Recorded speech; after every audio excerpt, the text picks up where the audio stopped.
कक्षा 11 का अंतिम चैप्टर चल रहा है, शिक्षा का उद्देश्य। चौथा है, ये अंतिम है। इसमें कुछ सूक्तिपरक वाक्यों की व्याख्या कैसे करेंगे, क्या करेंगे, वो उसके बारे में मैं आपको बताने जा रहा हूँ। कृपया ध्यान से सुने। इसके लेखक आचार्य संपूर्णानंद जी हैं। डॉक्टर संपूर्णानंद जी उत्तर प्रदेश के मुख्यमंत्री रहे। उन्होंने बहुत ही सारगर्भित एक निबंध लिखा, जिसे हम 2 भागों में पढ़ चुके हैं। आज हमारा तीसरा भाग है, जिसमें मैं सूक्तिपरक वाक्यों की व्याख्या के बारे में आपको बताऊंगा। कुछ इम्पॉर्टेंट सूक्तियां हैं। जैसे पहली ही सूक्ति है, इसमें जो आ जाती है, आत्म साक्षात्कार का मुख्य साधन योगाभ्यास है। गत वर्षों में आई हुई है। तो इसमें प्रसंग क्या है इसका, अगर आपसे पूछा जाए प्रसंग क्या है, तो प्रसंग यहाँ पर क्या कहता है लेखक कि भारतीय दर्शन के आधार पर यह स्पष्ट करना चाहता है लेखक कि शिक्षा के एक प्रमुख उद्देश्य के रूप में आत्म साक्षात्कार किस प्रकार से निर्धारित किया जा सकता है। क्या मतलब है? आत्म साक्षात्कार का मतलब है यहाँ पर खुद को जानना। यानी कि लेखक का एक महत्वपूर्ण यहाँ पर एक बात बता रहा है कि हम जब तक खुद को नहीं जानेंगे, लेखक कहता है कि इंट्रोस्पेक्शन, अंदर की ओर झांकना। भारत में जो योगाभ्यास की पद्धति है वो ये कहती है कि हमारी इंद्रियां बाहर लगी हुई हैं, लेकिन जो ध्यान और योग हम करते हैं उसमें हम अंदर की ओर झांकते हैं, अंदर की ओर देखते हैं। तो आत्म साक्षात्कार करना, आप यहाँ पर क्यों आए हैं, आपके पृथ्वी पर आने की वजह क्या है, क्या आपके जीवन का उद्देश्य है, ये सब जानना हमारी शिक्षा का प्रमुख उद्देश्य होता है लेखक के अनुसार। तो क्या कहते हैं इसमें, व्याख्या में क्या लिखेंगे? लेखक के अनुसार शिक्षा का सर्वप्रमुख उद्देश्य छात्रों को आत्म साक्षात्कार के योग्य बनाना होता है।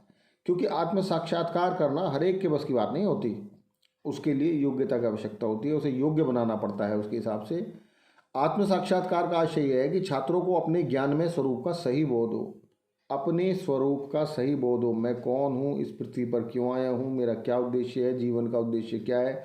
अक्सर लोग पूरा जीवन जी लेते हैं और उन्हें यह नहीं पता लगता कि उनके जीवन का उद्देश्य क्या है। इस ज्ञान में स्वरूप की पहचान अथवा बोध कराने में जो साधन सहायक हैं, उनमें योग का अभ्यास सर्वाधिक महत्वपूर्ण है। योग के विभिन्न अंगों अर्थात यम, योग के 8 नियम होते हैं, आप जानते हैं। यम, नियम, आसन, प्राणायाम, प्रत्याहार, धारणा, ध्यान और समाधि के माध्यम से कोई भी शिक्षार्थी आत्म साक्षात्कार की दिशा में सफल हो सकता है। तो ये एक शिक्षा का उद्देश्य बताया लेखक ने। दूसरी जो बहुत इम्पॉर्टेंट इसमें सूक्ति है, वो है एकाग्रता ही आत्म साक्षात्कार की कुंजी है। क्या कहना चाहता है लेखक इसमें, प्रसंग क्या लिखेंगे? शिक्षा के उद्देश्यों की चर्चा करते हुए डॉक्टर संपूर्णानंद ने बताया है कि शिक्षक को अपने छात्रों में चित्त की एकाग्रता का अभ्यास कराना चाहिए।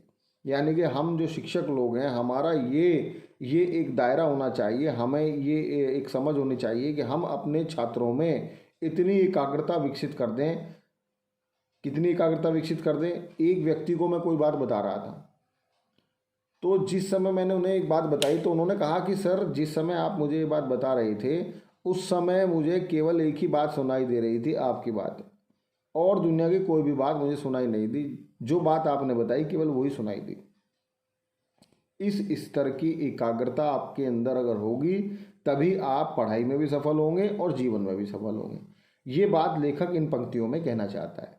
और ये जो एकाग्रता का विकसित करने का काम है, एकाग्रता कैसे विकसित हो? एकाग्रता विकसित होगी ध्यान से।